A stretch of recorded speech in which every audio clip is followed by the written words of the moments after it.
नमस्कार, सुप्रभात मित्रांनो. आजच्या नवीन ब्लॉगमध्ये तुम्हा सर्वांचं स्वागत. मित्रांनो, सकाळचे 8 वाजलेत. मी आलो आहे आता वाकडला, डांगे चौकाच्या इथं, गाडी खाली करायला चामुंड्याच्या इथं. आज आहे सोमवार मित्रांनो. आपली गाडी शनिवारीच खाली व्हायला पाहिजे होती, पण त्यांना पार्टीला फोन केल्यानंतर शेठनी सांगितलं की 2 दिवस नका येऊ, म्हणजे सोमवारी या तुम्ही खाली करायला. कारण की त्यांच्या दुकानात जागा पण नव्हती माल ठेवायला, आणि हमाल लोक पण कमी आहे त्यांची इथं. 7च हमाल आहे, त्यामुळं त्यांचं फार हे झालं. आणि खरंच दुकानामध्ये त्यांच्या जागा नाही. मी मेन त्यांचं दुकान आहे तिथं पण बघितलं, आणि आत्ता गोडाऊनला आलो आहे आम्ही. गोडाऊनच्या इथं पण जागा नाही, पण कसं तरी करून गाडी तर खाली करत आहे. आणि आज पण 5 गाड्या खाली व्हायला, आणि सगळ्या मोठ्या गाड्या आहेत, 12 टायर वगैरे. त्यामुळं गाड्या तर आज पण खाली नाही होणार. माझ्या मते आपली एकच गाडी खाली होणार आहे, आणि एक वासाची गाडी आहे, तेवढी एकच गाडी खाली होईल, आणि बाकीच्या सगळ्या उद्यावर जातील. कारण की माल ठेवायला जागा नाही. तरी ते शेठ म्हटलेत की जशी जागा होईल तशी गाड्या खाली करतो, पण मला नाही वाटत. हमाल लोक पण म्हणतात की होणार नाही, आज झाली तर तुमची होईल आणि दुसरी वासाची गाडी. लोडिंगचं पण अजून काही फायनल नाही. आता बघू, गाडी खाली झाल्यानंतर एक तर एशियन पेंटला जायला लागत. बहुतेक यावेळेस कोइंबतूरचा माल भेटेल असा अंदाज आहे. जरा भेटलं तर बरं होईल, कारण की दुसरा रूट आहे, जरा तामिळनाडूमध्ये पण जायला भेटेल. तर बघू आता काय होतं आणि काय नक्की नाही माहीत. कुंदन शेठला काल आलता फोन आपल्या भोसले ह्याचा साहेबांचा, पण बघू आता काय होतं. आता दुपारपर्यंत म्हणजे 11-12 वाजेपर्यंत गाडी सोडायची का नाही, तो पण गाडी पण खाली होईल आपली. त्याच्यानंतर बघू. तर मला तर इच्छा अशी की कोइंबतूरचंच 100% व्हायला पाहिजे. बघू आता काय होतं. खाली करायला लावली.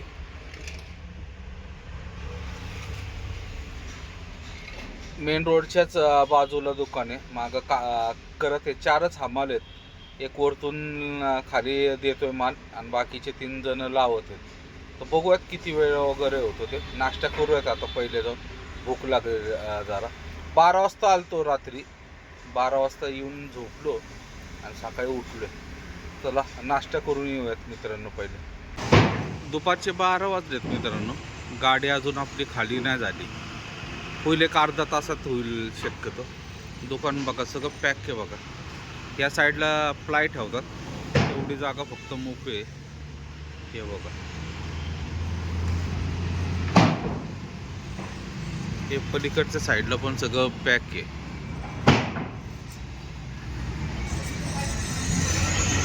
आतमध्ये जागाच नाहीये. आपली एक गाडी झाल्यानंतर आता जागा शिल्लक नाही. इथं बाजूला कॉलेज आहे, लॉ कॉलेज आहे बहुतेक.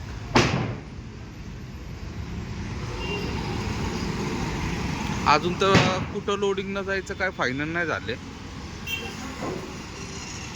कुंदनशेठचा फोन आला तर बोलतो म्हटलं एशियन पेंटला. बघू आता काय होतं काय नाही. पहिले खाली होऊन द्या, मग बघूयात काय होतं. मित्रांनो, दुपारचे 2 वाजलेत. गाडी खाली झाली आपली. 12-12:30च्या दरम्यान गाडी खाली झाली. तर भाडं वगैरे घेण्यासाठी गेलतो. आलोय आता बावधनच्या इथं आहे. बावधनला आलोय. लोडिंगसाठी जायचं आहे आपल्याला. रांजणगावच्या इथं टाकळी हाजी म्हणून गाव आहे. कांदा आहे म्हैसूरचा. परत मागं आपण भरलेला आहे एकदा तिथून. कुंदन शेठ येतात कात्रजच्या चौकामध्ये. मग माझ्या घरी पण बॅग रेडी करून ठेवायला सांगितले. पोरगा रस्त्यात मध्ये देणार आहे बॅग मला, कारण की आता घरी जात बसलो तर फार उशीर होईल. बहुतेक आज नाही भरायची आपली, कारण की जाता करताच आपल्याला 5 तरी वाजतील. तर तरी बघूयात नक्की काय होतं आणि काय नाही.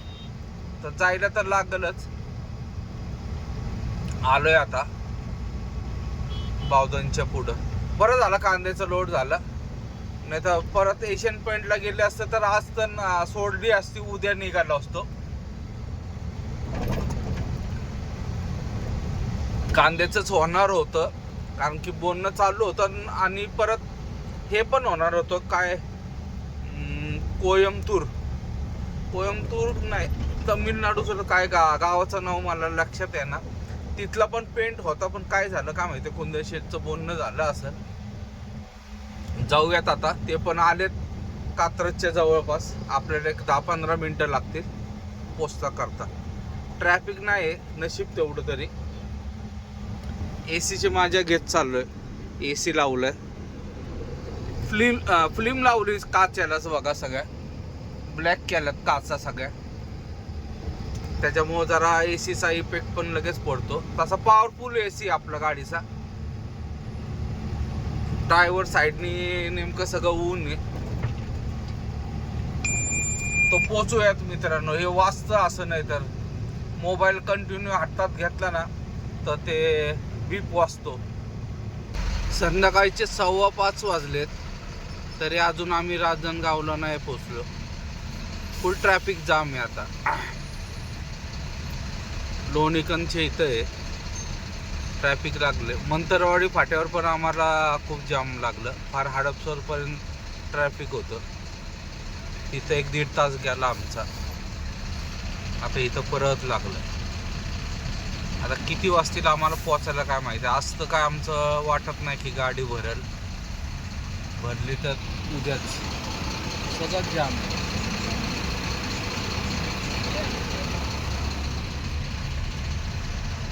कारण की पार्टीवाल्याचा पण फोन नाही अजून एक पण, त्यामुळं सांगू नाही शकत.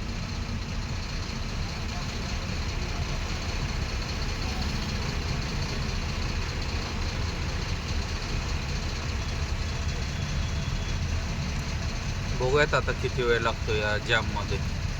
6:30 वाजलेत मित्रांनो संध्याकाळचे. अजून आम्ही शिक्रापूरमध्येच आहे. भयानक म्हणजे भयानक ट्रॅफिक आहे आणि दोन्ही साईड जाम झालेत आता. तर काय कारण पण नाही. पहिल्यांदा एवढं ट्रॅफिक जाम लागलं.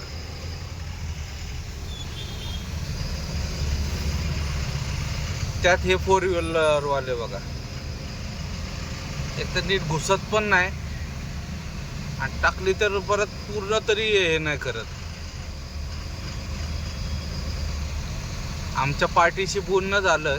त्यांनी डायरेक्ट सांगितलं आता निवांत या, कधी तुम्हाला यायचं तेव्हा, कारण की आता रात्री काय गाडी भरू नाही शकत.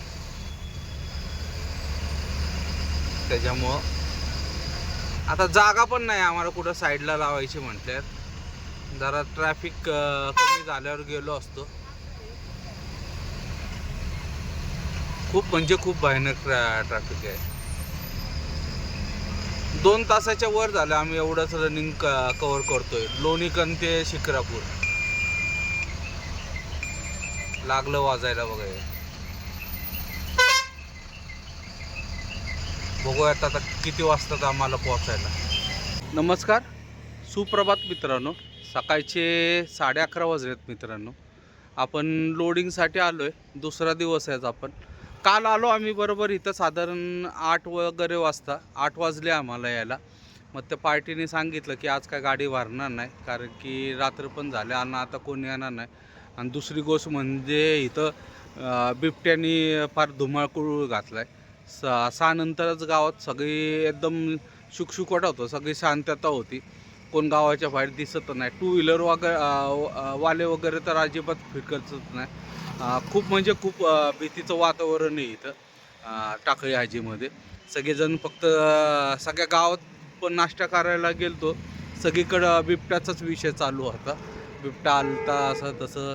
कोंबड्यांच्या खुराड्याच्या इथं राऊंड वगैरे मारून तिथं फिरून परत निघून गेला असं तसं चाललं आहे. सगळ्यांच्या गप्पा चालूच आहे. आणि त्यात आमचं जरा मालाचं कांदा भरायला आलतो. जरा मालाचं पण पोझिशन जरा खराब होती का काय, किंवा गाडी पण भरू नाही शकत. कारण की व्यापारी आता म्हणतो ज्या पार्टीचा आपल्याला माल उचलायचा होता तिथं गेलो तर त्याचा माल खराब निघाला. शक्यता कमी आता तुमची गाडी भरायचा. आता कमीत कमीत पुण्यापासून आम्ही 80-90 किलोमीटर आलो आहे आतमध्ये. आता 80-90 किलोमीटर आता इथून गाडी नाही भरायचं म्हटल्यानंतर लय अवघड परिस्थिती होणार. आता सांगितलं ट्रान्सपोर्टवाल्याला पण बोलायला. समोर पुण्याचा पण व्यापारी आहे त्याच्यामध्ये मध्यस्थी. ते सगळे बोलत आहे. आता बघू आता काय होतं काय नाही. आता आता इथून दुसरं लोडिंगचं बघायचं म्हटलं तर ते पण आहे, आपली पार्टी पण आहेत थोरात म्हणून, पण ते 30 टनाची गाडी नाही भरत, ते भरतात 25 टनापर्यंत गाडी. त्यामुळं बघूयात आता काय होतं. पहिले पुण्यातून काय निरोप येतो, ट्रान्सपोर्टवाला काय बोलतो, त्याच्यानंतर आपण ठरवूयात. बसलोय आपलं टाइमपास करत, नाश्ता वगैरे करून आलो. गाडी दिसती बघा मागं. बघूयात आता थोडा वेळ काय होतं काय नाही मित्रांनो. लोडिंग चालू झालंय मित्रांनो आपलं बघा. आता दुसऱ्या पॉईंटला आलोय. पहिल्या पॉईंटला थोड्या गोण्या टाकल्यात 100 आता इथं चालू आहेत बघा. शेतात आलोय, सगळीकडे वावर आहेत.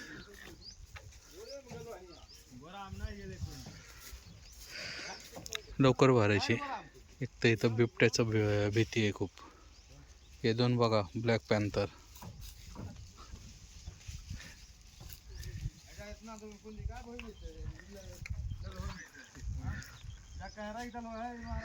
अजून माझ्या मते 5-7 जागे भरायला लागणार आहे.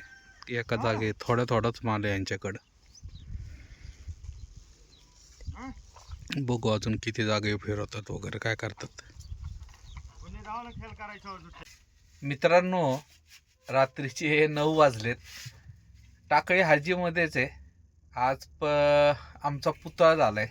गाडी नाही भरत आज.